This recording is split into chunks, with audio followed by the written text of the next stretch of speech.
मैं थोड़ा सा एक्चुअली वैसे इंजीनियर हूँ पेशे से, पर भारतीय संस्कृति को के ऊपर मेरी सारी रिसर्च है। समझो 25 साल से मैं इस पर काम कर रहा हूँ। और ये जो आप एक कागज देख रहे हैं, छोटा सा पेपर है, इसमें बीच में कुछ बना हुआ है, एक चक्र देख रहे हो। तो ये सुदर्शन चक्र है कृष्ण का, जो अब पहले सुदर्शन चक्र क्या कर सुदर्शन चक्र ने क्या किया, जो लोग धर्म के रास्ते पर चलने को तैयार नहीं थे उनको एलिमिनेट किया। लेकिन अब लोग चलने को तैयार हैं, पर उनके अंदर अंधकार है, लोगों के अंदर जो अंधकार है उसको काटने के लिए अब ये ज्ञान युक्त सुदर्शन बन चुका है। यानी इसने ज्ञान को धारण कर लिया है और ये बताता है कि 5 तरह के ज्ञान है दुनिया में। व्यवहार ज्ञान जो सबसे ज्यादा जरूरी है, घर परिवार चल नहीं सकता, समाज चल नहीं सकता अगर व्यवहार ज्ञान मिसिंग है। फिर उसके बाद ज्योति ज्ञान। ज्योति ज्ञान यानी अपने बारे में जानना, यानी परिवार को कैसे चलाना है, ज्ञान नॉलेज, कैरियर क्या बनाना है और जिंदगी को कैसे आगे बढ़ाना है जिससे कि नुकसान ना हो, मुझे नुकसान ना हो, मुझे कोई नुकसान पहुंचाए ना और मैं किसी को नुकसान ना हो। फिर है आयु ज्ञान। आयु ज्ञान का मतलब है स्वस्थ रहने का तरीका। आयु ज्ञान का मतलब ये नहीं है कि मैं जानना चाहता हूँ कि मेरी मृत्यु कब होगी। मृत्यु तो अपने हाथ में होती है। मृत्यु जो है किसी के हाथ में नहीं है, आपके अपने हाथ में है। वो कहते हैं ना, सांसों की गिनती से उम्र मिलती है। तो अगर सांस खर्चोगे नहीं तो आपकी उम्र तो बढ़ गई। और ये संभव है कि आप बिना सांस लिए रह सकते हो, वो मैं अभी आपको सिखाऊंगा। अगर आप मेरे को 5-7-10 मिनट सुन लोगे तो उसके बाद दिखाऊंगा मैं प्रोसीजर। अगर वो आप अपनी जिंदगी में अडॉप्ट कर लेते हैं तो गारंटी है कि एक तो स्वस्थ आप हो जाओगे अपने आप, आपको वो प्रोसीजर करना है और स्वस्थ आप अपने आप हो जाओगे। और दूसरा जो है, अगर स्वस्थ हो और उम्र बढ़ जाए तो मेरे ख्याल से कोई नुकसान भी नहीं है। तीसरा है आत्मज्ञान, यानी अपने बारे में जान। आत्मज्ञान बताया ना। अच्छा, आत्मज्ञान यानी अपने बारे में जान। और चौथा है तत्व ज्ञान। पांचवा है तत्व ज्ञान। तो तत्व ज्ञान के बारे में तो आपको पता ही है कि उसके बिना तो गुजारा है ही नहीं। तत्व तो बैठे हैं, उनसे जुड़ोगे नहीं तो कुछ मिलेगा नहीं। और इनको प्राप्त करने के, सीखने के सिर्फ 4 रास्ते हैं, और कोई रास्ता है ही नहीं। वो है कर्म, भक्ति, शक्ति, समय। समय के अनुसार काम करो, अपनी पूरी शक्ति लगाकर काम करो, और काम के प्रति पूरी भक्ति होगी तो कर्म आपका निष्फल हो ही नहीं सकता। यानी वो कर्म आपको नुकसान दे ही नहीं सकता। और यही गीता कहती है। तो इसको व्यवहार में कैसे लाना है, यानी ये सब बात करने के लिए तो कुछ भी बात कर लो, पर आज जो है मैं आपको कुछ 2-4 चीजें ऐसी बताऊंगा कृष्ण के बारे में कि कृष्ण विष्णु के पूर्ण अवतार कहे गए हैं। ये बात तो शायद आप जानते हैं सर, कि कृष्ण ही सिर्फ पूर्ण अवतार थे। लेकिन उनके जो पहले अवतार थे वो कौन थे? मत्स्य अवतार। और उसके बाद जो मत्स्य अवतार थे उन्होंने तो कुछ खास नहीं किया, सिर्फ बीज बचाकर रखे थे, और जब प्रलय खत्म हुई तो बीज वापस ले। लेकिन जो दूसरा अवतार था वो बहुत इंपॉर्टेंट था, वो था कच्छप अवतार। कछुए के रूप में आए थे वो, और समुद्र मंथन हुआ, और समुद्र मंथन से 16 वो निकले थे, शायद 16 कलाएं निकली थी। मैं कहूंगा कृष्ण को 16 कला संपूर्ण कहा जाता है। तो कृष्ण से द्वारकाधीश बने थे, ये बात सब जानते हैं मेरे ख्याल से। पर जब वो द्वारका उन्होंने छोड़ी, जब शरीर छोड़ा तो वो क्या बने, उसके बारे में कुछ पता है? जगन्नाथ, पुरी में बैठे हुए जाकर के तो जगन्नाथ बने। और 2019 में उन्होंने जगन्नाथपुरी छोड़ दी, और अब वो पहले द्वारकाधीश थे, अब वो ब्रह्मांडधीश बनकर बैठ गए।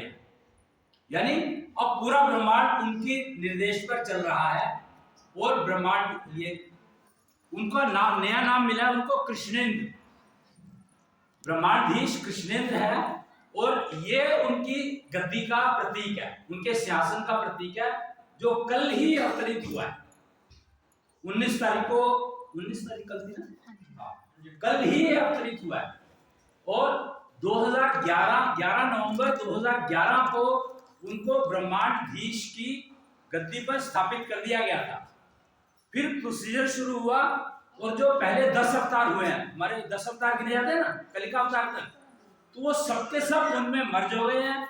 उसके बाद विष्णु भी कृष्ण में मर्ज हो गए हैं, और अब वो ब्रह्मांडधीश बनकर पूरी की पूरी सृष्टि को संभाल रहे हैं। तो ये उनका प्रतीक है। मेरे को नहीं पता था कि यहाँ पर आना चाहता है, तो ये यहाँ पर आ गया। तो गुप्ता जी ये समय चक्र के साथ हो गई, तो ये भी रख लेंगे। ये आपको आपके दरबार के लिए सबसे पहला जो प्रतीक है वो यहाँ आकर बैठा है। तो ये जगह इसने अपने आप चुनी है, हमें नहीं पता था। हमें पता था कि आ गए हैं, ये कहाँ बैठेंगे हमें नहीं मालूम। तो पहली जो गद्दी लगी है उनकी पृथ्वी पर, वो यहाँ लगी। बहुत सारा मतलब कमाल है। आप हैरान हो गए कि ये जो समय चक्र था ये 2006 में बना था, 2006। और 16 कला संपूर्ण कहा गया है कृष्ण को। तो 16 की 16 कलाएं अब उनमें पूरी तरह से जागृत हो गई, यानी 10 अवतार उनमें मर्ज हो गए। और जो उनके अंश निकले थे, जैसे अभी आपने उनका एग्जाम्पल दिया था ना मगरमच्छ वाला, कौन सा मगर का, तो वो जो अंश थे उनके, वो सबके सब उनमें मर्ज हो गए हैं। विष्णु कृष्ण में मर्ज हो गए हैं और कृष्णेंद्र बनकर बैठ गए हैं। और अब 16 साल पूरे हुए हैं आज उनको, ये इस समय चक्र को आए हुए। 2006 में आया था और 2022 यानी 16 प्लस।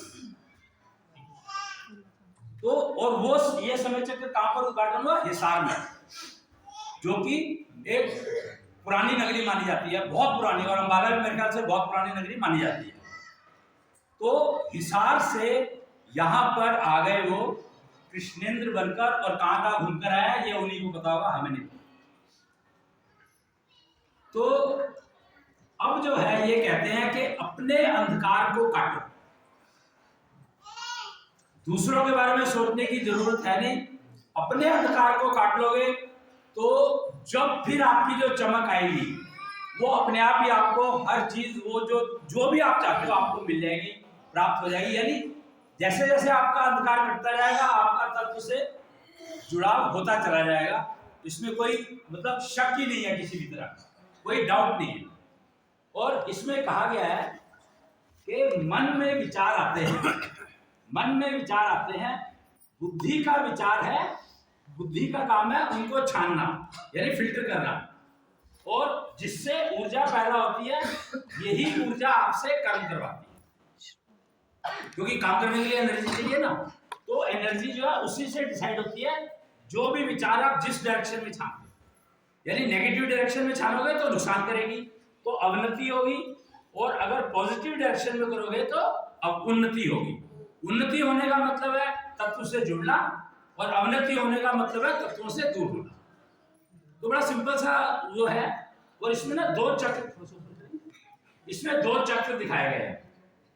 राम राज्य ज्ञान कहता है निष्ठा जागृत करो, अपने प्रति तो निष्ठा कम से कम जागृत करोगे ही, दूसरे के प्रति करो या ना करो बात की बात है, पर पहले अपने प्रति निष्ठा जागृत करो, बहुत जरूरी है। उसके बिना काम होने वाला नहीं है। अंधकार तभी कटेगा जब आप अपने प्रति निष्ठा जागृत करो। अपने प्रति निष्ठा जागृत करने का मतलब क्या है? अपने प्रति निष्ठा जागृत करने का मतलब है कि आपका मन और बुद्धि एक साथ चले। मन ये कह रहा है और बुद्धि ये कह रही है, ये नहीं होना चाहिए। वो जितना एक साथ जुड़ते चले जाएंगे अंधकार कटता चला जाएगा। बड़ा सिंपल सा लॉजिक है। और दूसरा है कृष्ण राज्य ज्ञान, यानी न्याय चक्र। अगर अंधकार आपके अंदर नहीं है तो आप डेफिनेटली न्याय कर सकते हो। रोक नहीं सकता कोई आपको। तो मैं बस आपको एक छोटी सी प्रक्रिया दिखाऊंगा जिससे आप उस प्रक्रिया का अगर अभ्यास करते हैं तो आपके अंदर निष्ठा अपने आप जागृत होने लगेगी और मन और बुद्धि स्थिर होने लगेंगे और एक दूसरे के साथ बढ़िया से काम करेंगे, मिलकर काम करेंगे, अलग अलग दिशा में काम नहीं करेंगे। हमें ऊपर वाले ने सांस लेने की प्रक्रिया एक ऐसी प्रक्रिया है जो मजबूरी है हमारी, लेना ही है हमें, और कोई हल नहीं है हमारे पास, लेना ही पड़ेगा। अब वो लेना पड़ेगा या अपने आप आ रहा है? आ तो अपने आप ही रहा है, क्योंकि बॉडी को चाहिए तो वो मांग लेती है, ले लेती है। लेकिन अगर आप इसको लेना शुरू कर दें, थोड़ा सा ध्यान दें, थोड़ा सा, ज्यादा कुछ करने की जरूरत नहीं है, बहुत मेहनत नहीं है, थोड़ा सा ध्यान देना है, तो ये आपके मन और बुद्धि को अपने आप मिलाएगा। कुछ श्वास प्रक्रिया एक ऐसी प्रक्रिया है जो कि आपके मन और बुद्धि को तुरंत जोड़ देगी अगर आप ये अभ्यास थोड़ा सा करना शुरू करें। तो सांस लेने में 2 पैरामीटर बताए गए हैं, एक सांस लेने और छोड़ने का समय और एक गति, स्पीड, किस स्पीड से ले रहे हो, किस स्पीड से छोड़ रहे हो। तो इस जो, और कबीर ने कहा है कि सांस लेने और छोड़ने का समय तकरीबन बराबर होना चाहिए। भक्ति का मतलब है कि आपके सांस लेने और छोड़ने का समय बराबर हो। पर आज की तारीख में भक्ति तो होती नहीं किसी से, क्यों? क्योंकि समय ये बराबर करना बहुत मुश्किल काम है। तो इसलिए भक्ति इसीलिए नहीं होती क्योंकि हम ये बराबर नहीं कर पाते, और हमें लगा जो चीज बहुत मुश्किल है उसके ऊपर अगर हम प्रैक्टिस करेंगे तो समय खराब करने वाली बात है, क्योंकि वो होने वाला है नहीं। तो दूसरा पैरामीटर है गति, स्पीड, उसको स्लो कर लो, बस इतना ही तो करना है। धीरे धीरे सांस लो और धीरे धीरे सांस छोड़ो, काम खत्म, और कुछ नहीं करना है।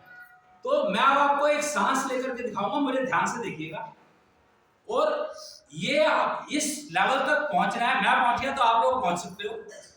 टाइम चाहे 1 साल लगाओ, 2 साल लगाओ, 5 साल लगाओ, 10 साल लगाओ, फर्क नहीं पड़ता है, पर शुरुआत से करो।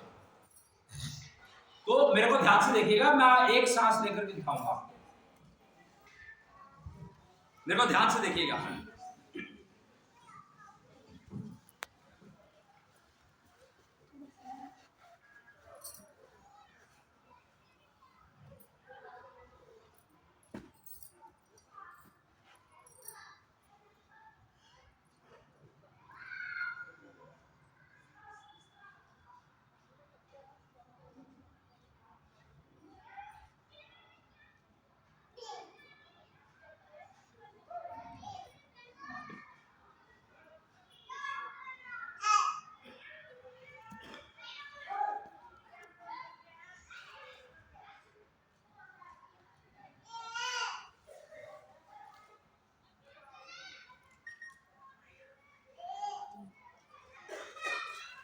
मैंने एक सांस ली, अंदर,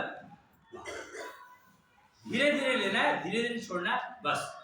और थोड़ी सी प्रैक्टिस अगर शुरू करोगे तो 11 सांस सुबह उठते ही, चाहे लेटे हो, बैठे हो बेड पर, तभी ले लो, और 11 सांस सोने से पहले। और भोजन जब करो, कोई भी भोजन करो, भोजन करने से, शुरू करने से पहले 11 सांस, और भोजन करने के बाद 11 सांस, पर मुंह से।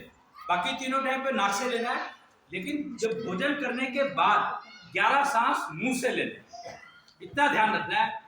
तो आपकी डाइजेशन की तकरीबन सारी प्रॉब्लम्स खत्म हो जाएंगी, नींद की कोई समस्या सब ठीक हो जाएगी, और क्रोध नहीं आएगा। तो क्रोध ना आए तो मेरे ख्याल से बहुत सारी चीजें अपने आप ठीक हो जाएंगी।